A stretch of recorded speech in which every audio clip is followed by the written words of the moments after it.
Let me ask you something that most people are too afraid to even consider. What if the reason you feel out of place in this world is because your vibration has already outgrown it? What if everything that once made sense, your job, your friends, the way you used to live, has started to fade, not because something's wrong with you, but because your energy has evolved beyond what is considered normal? If you've ever walked into a room and felt like your presence was too much, if people have misunderstood your silence, your intensity, your knowing, then you need to hear this. Because there are signs, powerful, undeniable signs that your vibration is simply too strong for the structures of an average life. And if you ignore them, you'll suffer. You'll shrink. You'll try to fit into boxes that were never built for you. But if you embrace them, if you own the truth of who you are, everything changes. The world doesn't get easier, but you become unstoppable within it. The first sign is subtle yet undeniable. You begin to feel energetically allergic to superficiality. Small talk becomes unbearable. You can't fake smiles anymore. You used to play along, you used to nod, laugh at the right moments, carry shallow conversations just to keep the peace. But something inside you has broken free. And now, anything that lacks depth feels like poison to your soul. You crave truth like oxygen. You long for realness, not just in words, but in presence, in energy, in intention. It's not that you're better than anyone else, it's that your frequency can no longer tolerate masks. And here's the thing, most people are wearing masks. So the more awake your vibration becomes, the more isolated you might feel. Not because people are rejecting you, but because your energy is beginning to expose everything false. And that's where the second sign shows up. People start to project their discomfort onto you. This one hurts. Because you might not be doing anything wrong, maybe you're just sitting in peace, maybe you're just observing, maybe you're just being kind, but others feel seen around you in a way they're not ready for. Your presence becomes a mirror, and not everyone likes what they see. You might get labeled as too intense, too quiet, too sensitive, or too weird. But these are just ways the unawakened try to make sense of a frequency they can't understand. You're not too much. You're just not average. And average can't hold your light. Here comes the third sign, and this one is life-altering. You feel a constant pull towards solitude, not because you're antisocial, but because your soul needs space to recalibrate. When your vibration rises, the noise of the world begins to feel overwhelming. Crowds drain you. Loud environments scatter your energy. Even being around certain people, especially those stuck in fear, gossip, or ego, can leave you feeling physically exhausted. So you start retreating, not out of fear, but out of reverence. You begin to realize that silence isn't empty, it's a portal. It's where you recharge, receive downloads. Remember who you are. And when you emerge from solitude, click subscribe to this channel to get more profound spiritual lesson. you're clearer, sharper, more aligned. But not everyone will appreciate this shift. Some will call you distant. Some will try to pull you back into the noise. But you have to decide, do I want to be liked by everyone? Or do I want to be in alignment with my higher self? And that brings us to the fourth sign. Synchronicities become your new normal. You start thinking of someone and they text you. You ask the universe a question and the answer shows up in a song lyric, a stranger's words, a dream. Time becomes fluid. Reality becomes responsive. It's like the matrix starts to glitch in your favor. But this isn't luck. This isn't coincidence. This is your vibration tuning the radio of the universe. You're no longer reacting to life. You're co-creating it. But make no mistake, this power comes with responsibility. The universe amplifies not just your desires, but your fears. Your vibration doesn't discriminate. So the more aware you become, the more disciplined you must be with your thoughts, your focus, your energy. You become a conscious sculptor of reality. And that's not something the average mind can even comprehend. Now, let me ask you the kind of question that changes everything. If your energy is this powerful, why are you still trying to live a normal life? Why are you still dimming yourself to fit in? Why are you still explaining your truth to people who aren't ready to hear it? What would happen if you stopped apologizing for your vibration and started owning it fully? Because that's where we're going next. The fifth sign is perhaps the most disruptive of all. You begin to lose interest in everything that once defined you. Your job, your ambitions, your goals, they start to feel hollow. Not because you're lazy, but because your soul is calling you in a new direction. You might wake up one day and realize that the things you once chased no longer hold meaning. That success, as the world defines it, feels empty. That freedom, not achievement, is your true north. This is terrifying. Because it means letting go of everything that made you feel safe. It means walking into the unknown, guided only by your inner compass. But it's also liberating. Because for the first time, you're not being driven by ego, you're being pulled by purpose. And yet that purpose often doesn't show up as a clear plan. It shows up as an inner knowing. A whisper, a fire in your chest that says, there's more. Keep going. Most people ignore that voice. But you can't anymore. Your vibration won't let you. You were not born to follow the map. You were born to draw it. In the next part, we'll dive even deeper into what happens when your energy begins to override the rules of reality itself. You'll discover how relationships, environments, and even your physical body start to shift in radical ways when your light becomes too bright for the matrix to contain. There comes a moment when your vibration becomes so refined, so amplified, that it begins to collapse everything in your life that was built on illusion. This isn't a poetic concept. It's real. It's visceral. And it's not always pretty. Because when your energy rises beyond the threshold of what the matrix or the collective human agreement of reality can hold, things begin to fall apart. But don't be fooled. This isn't destruction. It's sacred demolition. It's the universe clearing space because the old version of you is no longer compatible with the life you once lived. And that's the sixth sign your vibration is too strong for normal life. Everything that isn't aligned starts to break down fast. At first it feels like chaos. One day you're functioning and the next it's like you're being unplugged from every system you once relied on. Your job might suddenly feel unbearable. The conversations you used to enjoy now feel like noise. Even your body begins to rebel. Sudden fatigue, strange sleep patterns, food sensitivities, emotional surges that seem to come from nowhere. It's not a breakdown, it's a realignment. Your system is purging everything that can't exist in your new frequency. You're shedding versions of yourself that were built for survival, not truth. And yes, it's uncomfortable, because the ego doesn't want to let go. It wants routine. It wants control. But your soul is saying, enough. And then it hits your relationships. That's the part nobody prepares you for. You start to see clearly, too clearly. You feel the hidden resentment in someone's words. You sense the unspoken envy in a glance. You hear the fear behind the laughter. And suddenly, people you've known for years begin to drift. Not because you're judging them, but because your vibration is no longer resonating with theirs. Conversations feel forced. Connections feel stale. And sometimes, without warning, people just disappear from your life. It's not personal. It's energetic. You're not rejecting them, they're just no longer a match for the new frequency you're holding. But here's the paradox. Even as people fall away, you feel more whole, more sovereign. Because for the first time, you're not abandoning yourself to keep others comfortable. You're not negotiating your light to maintain a connection.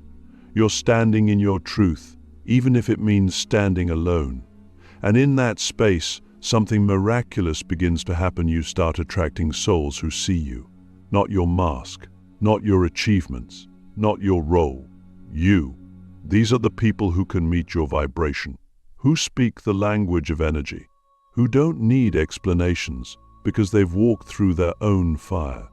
And when you find them, it feels like coming home to a place you never knew you were missing. But the death of the old you is not just emotional, it's structural. Your habits change. Your values shift. You stop chasing. You stop proving. You stop trying to force outcomes because you've learned that energy leads and matter follows. You become intentional with everything: your words, your focus, your time. You no longer move just to be busy. You move when it's aligned. You speak when it's true. You rest when your soul says rest. And suddenly, what used to take effort begins to flow. Opportunities that match your vibration start appearing. Not because you hustled for them, but because you became the version of you who naturally attracts them. But this transition, this vibrational death and rebirth requires immense courage, because you have to let go of who you thought you were. You have to release the dream that was built from your unhealed self, and you have to trust that something more authentic is emerging through the ashes. That's the seventh sign. You stop chasing purpose and start embodying presence. You realize that your vibration is your purpose, that just by existing in your truth, you are already fulfilling your mission. You don't need to change the world. You just need to be the frequency that changes the world. It starts with you. So let me ask you something that might shake your foundation. What are you still holding on to that can't survive in your next level? What identities, relationships, habits, or dreams are you clinging to because they used to make sense but now feel like chains? And if you let them go, what kind of life could emerge that's so aligned, so vibrant, so uniquely yours, that it couldn't have existed at any lower frequency? You don't need to have the answers yet, but you do need to be willing to ask the questions. Because in the next part, we're going to explore what happens after the collapse. What life looks like when you finally stop dimming your light and start living fully in your power. We'll talk about how to stabilize this new vibration, how to demarcate a world that still operates on fear, and how to become a lighthouse for others without losing yourself again. Once your vibration has risen beyond the architecture of ordinary life, there's no going back. You've crossed a threshold, and the old world no longer fits, not because it's wrong, but because you've outgrown it. You're no longer living inside the matrix, you're hovering above it, watching systems, patterns, and behaviors that once felt normal now seem mechanical, even absurd. And yet, here's the paradox. You still live in the same world. You still walk the same streets, interact with the same people, maybe even work the same job. But now you're aware, awake. And that awareness is both a blessing and a burden. Because now the real work begins. Not the flashy kind of spiritual work, the grounded, daily discipline of staying rooted in your truth while surrounded by energies that often can't see it, understand it, or hold it. This is the challenge of living beyond the grid. And it begins with one simple but powerful realization. You are the frequency keeper now. Nobody gave you that role. You didn't ask for it. But your vibration made you one. You've become a transmitter, and whether you like it or not, the people around you feel it. They may not have the language for it, but they sense your energy. Some will be drawn to it. Others will be triggered by it. And your job is not to convince, convert, or conform. Your job is to stay anchored, no matter what storm moves through the room. That's what it means to live beyond the grid. You don't just rise above the noise, you become the stillness within it. But how do you stay rooted when the world keeps trying to pull you back into its illusions? The first step is energetic hygiene. Not just clearing your space with sage or crystals, which are helpful tools, but cultivating a conscious awareness of what you're absorbing and what you're emitting. You have to become ruthless with your attention. Every scroll through social media, every conversation, every environment has a frequency. And if you're not intentional, you'll find yourself unconsciously adapting to lower vibrations just to avoid friction. But you can't afford that anymore. Not at this level. Your energy is your currency now. Spend it wisely.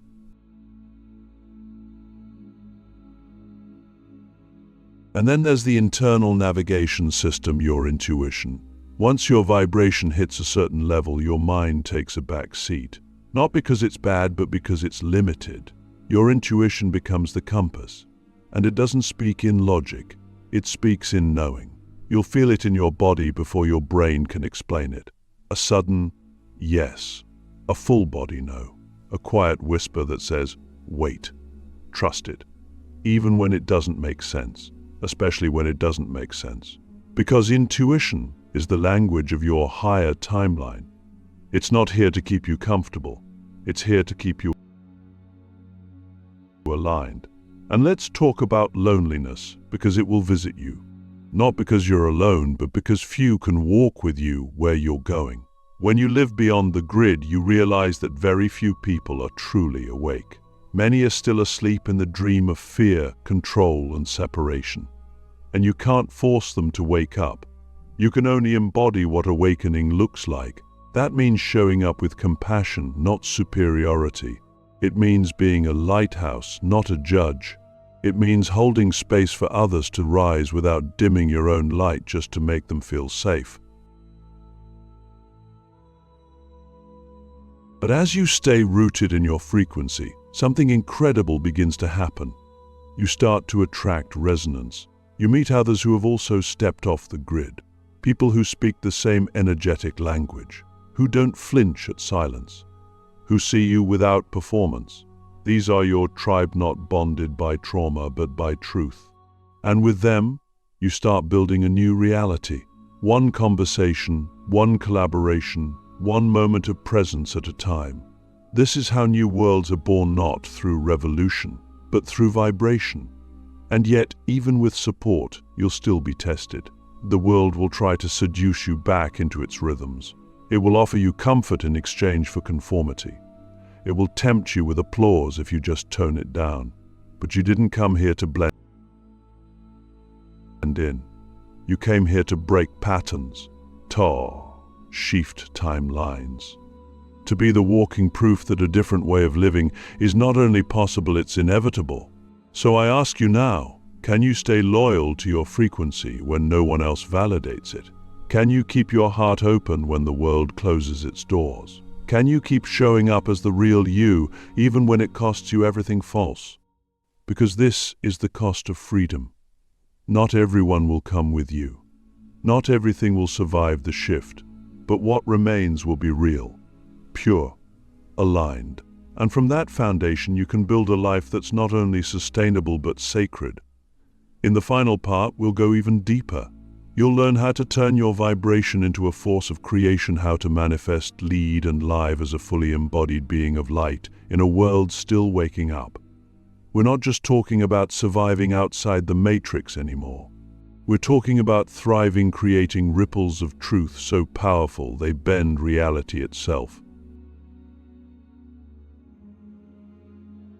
There is a moment in your journey when you stop trying to figure everything out, stop trying to fix yourself, stop chasing some future version of peace, and instead you simply become. You become your frequency. You stop performing, stop negotiating with your light, and start letting your vibration speak louder than your words ever could. This is not about doing more. It's about being more fully who you already are. And when you reach this point, reality begins to bend. Not in a mystical way, but in a deeply natural, almost mathematical way. Because the universe is not listening to your thoughts. It's listening to your frequency. And when you become the vibration of truth, everything not aligned with truth either transforms or disappears. Manifestation at this level is no longer a vision board or a wish list. It is a state of coherence. You don't manifest through effort, you magnetize through embodiment. You don't chase what you want. You become the version of you who already lives it. You raise your frequency until the only possible reality is the one that matches your new level. That's why the old world had to collapse. That's why people left. That's why your body, your emotions, your dreams all shifted. You are being recalibrated to carry this new energy. And now that you've become it, you don't just live in the world, you shape it. But with this power comes a deeper calling, leadership. Not in the traditional sense, not about followers, fame, or influence. True leadership is energetic. It's about walking so deeply in alignment with your soul that your very presence becomes a permission slip for others to do the same. You lead not by convincing, but by becoming. You hold a frequency so strong, so stable, that others begin to rise just by being near you. That's the new model. That's the future. We don't need more information. We need embodied frequency holders, people who don't just talk about light but are the light. And this is where it gets real, because you'll be tested again, not by the world but by yourself. You'll be tempted to shrink when others feel threatened. You may still hear the old voice that says, "Who am I to shine this bright?" But here's the truth. Who are you not to? You've walked through the fire. You've let go. You've rebuilt yourself from the inside out. You didn't come this far just to dim again. You came to recode the field. Every time you choose alignment over approval, you shift the grid. Every time you speak truth instead of hiding behind comfort, you create ripples in the quantum field. Every time you love without condition, you rewrite what's possible for humanity. This is not small work. This is legacy work. And it doesn't require a platform, just presence, just frequency, just you, fully being. So how do you stay in that state? You stay devoted, not to the outcome, but to the vibration. You return to your center again and again. You make your inner world your priority. You trust that your energy is always creating, even when it looks like nothing is happening. You stop measuring success by external metrics and start measuring it by alignment. Did I honor my truth today? Did I hold my frequency in the face of fear? Did I love even when it felt easier to close? That's mastery. That's the new success. And if you ever feel yourself slipping, remember this: your vibration is not just for you. It's for the collective. Every time you rise, you create a pathway. Every time you embody peace, you make it easier for others to find it. You are not separate from the grid, you are the upgrade. You are the living proof that another way is possible. And when enough of us hold that frequency, reality will have no choice but to reflect it. So I'll leave you with this question, the kind that doesn't just make you think, but makes you remember. What if the most powerful thing you could ever do isn't to change the world, but to become the version of you who no longer needs to? Because when you become that version, the world changes on its own. And that is the true power of your vibration.